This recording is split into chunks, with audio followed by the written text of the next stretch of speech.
በአሜሪካን ሀገር በሎስ አንጀለስ ከተማ የተከሰተው የህዝብ ተቃውሞ እንግዲህ ዛሬም እንደቀጠለ ይገኛል። ስለዚህም የተሰሙ መረጃዎችን ወደ እናንተ አቀርባለሁ። ይህም ከባድ የሆነ ተቃውሞ እንግዲህ ለአምስተኛ ቀን የቀጠለ ሲሆን በአሁኑ ሰዓትም እንደተነገረው ከሆነ ዶናልድ ትራምፕ ሲናገሩ የነበሩትን ነገር እንደፈጸሙና እንዳደረጉ ተነግሯል። ወደ 700 የሚጠጉ የአሜሪካን ወታደሮችን ወደዛ ማስገባት ችሏል ማለት ነው። እሳቸውም እንደተናገሩት በአንድ ወቅት የአሜሪካን ትልቋ ከተማ የሆነችው ሎስ አንጀለስ በአሁኑ ወቅት በህገወጥ መልኩ ወደ አሜሪካ በገቡ ስደተኞችና በወንጀለኞች ቁጥጥር ስር ውላለች። ከተማውን በከባድ ሁኔታ እየተናወጠች ትገኛለች። ይህንንም ህግ የሚያስከብሩ ወታደሮችን ወደዛ እንደሚልኩና እዛ ሀገር ከሚገኙ ከተለያዩ ዲፓርትመንቶች ጋር አንድ ላይ ሆነው እንደሚሰሩና ሰላምን እንደሚያሰፍሩና ህግ እንደሚያስከብሩ ተናግሯል እሳቸው ማለት ነው፣ ወይም አዘዋል ማለት ነው። ታዲያ በአሁኑ ወቅት የካሊፎርኒያ ገዢ የሆኑት ጋቨርነር ኒውሰምም እንደተናገሩት ከሆነ ይህንን ነገር ወደ ህግ ወስደዋለሁ፣ ዶናልድ ትራምፕን እከሳቸዋለሁ ብለው ተናግሯል። ያለኔ ፍቃድና እኔ እርዳታ ሳልጠይቅ ነው እነዚህ ወታደሮች ወደ ሎስ አንጀለስ እንዲገቡ ዶናልድ ትራምፕ ያዘዙት፣ ይህ ደግሞ ህግን የጣሰ ነው፣ ስለዚህ ይህንን ኬዝ ወደ ህግ ወስደዋለሁ ብለው ተናግሯል። በተጨማሪም እሳቸው ቀጥታ ለዶናልድ ትራምፕ መልእክት አስተላልፈዋል።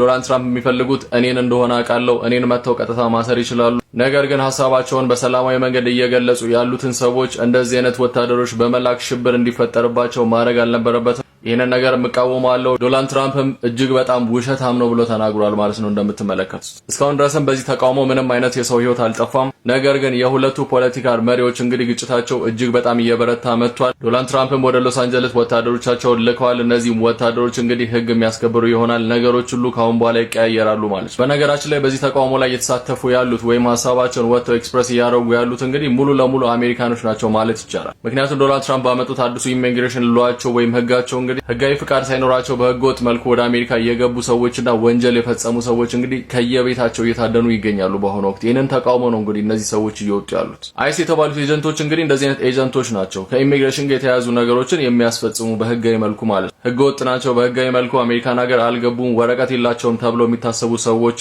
ከዳኛው ወረቀት በመያዝ በየቤቱ በየሚሰሩበት ቦታ እየሄዱ ቀጥታ ይዟቸው ነው እንግዲህ ወደ እስር ቤት የሚወስዷቸው፣ ከዛ በኋላ ዲፖርት የሚያደርጓቸው። ከኋላ እንደምትመለከቱት እንግዲህ ይህ ባልየው ነው፣ ከኋላ ያለችው ደግሞ እዛ ላይ የወጣችው ደግሞ ሚስትየው ነች። ሁለቱ ባልና ሚስት ነበሩ። ነገር ግን አንደኛው ወረቀት አለው፣ የሷ ፕሮሰስ ላይ ነበረ። በዚህ መልኩ እንግዲህ ደርሰውባቸው ማለት ነው እሷ ተይዛ እስር ቤት እየሄደች ዲፖርት ልትደረግ ነው። እየተላቀሱ ነው እንግዲህ እንደምትመለከቱት። እናም የተቃውሞ አንደኛው ሐሳብ ባልና ሚስቶችን፣ ልጅና አባትን፣ እናትና ልጅን እየለያየ ነው ይህ ነገር ተብሎ ነው እንግዲህ ተቃውሞ የወጡት።